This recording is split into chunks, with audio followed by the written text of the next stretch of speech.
এই ছিল আমাদের আদুরে বাছাধন কফি, যেখানে নাকি আমরা থাকি সেখানে ওর না গেলে ওর মনের শান্তি হয় না। আর স্নান করার কথা বলে তো দৌড়ে পালাতে পারলে বাঁচে, ধরে ধরে স্নান করাতে হয়। আজকে স্নান করে দিয়েছি, পুরো ঘুম পেয়ে গেছে স্নান করাতে করাতে। স্নান করে যেই মুছিয়ে দিয়েছি, কাজল দেওয়ার সময় এত ঘুম পেয়ে গেছে, টলে পড়ছিল। আর একটু ঠান্ডা ঠান্ডা সময় ছিল সেই সময়টাতে, তো সেই পুরো আদরে করে কাজল দিয়ে খাইয়ে দাওয়িয়ে ঘুম পাড়িয়ে দিয়েছিলাম। ঘুম থেকে উঠে দেখি কত সুন্দর লাগছে। ছোটবেলায় যেরকম দুষ্টু ছিল এখনো সেই চিচিঙ্গার মতোই দুষ্টু রয়ে গেল। সেদিন আমরা কফিকে নিয়ে একটা কাণ্ড করে ফেলেছি। কফি কফি তাকা আমার দিকে তাকা, ভয়ে এক হাত জিব্বা বেড়ে গেছে।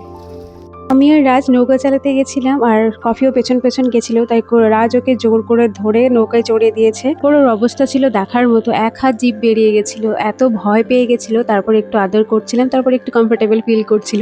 এরকম কাণ্ড কারখানা আমরা মাঝে মাঝেই করে থাকি ওকে নিয়ে। তারপর ওই পুকুরের জলই খাওয়া ছিল, এত জল তেষ্টা পেয়ে গেছি ওর, ভাবছিলাম।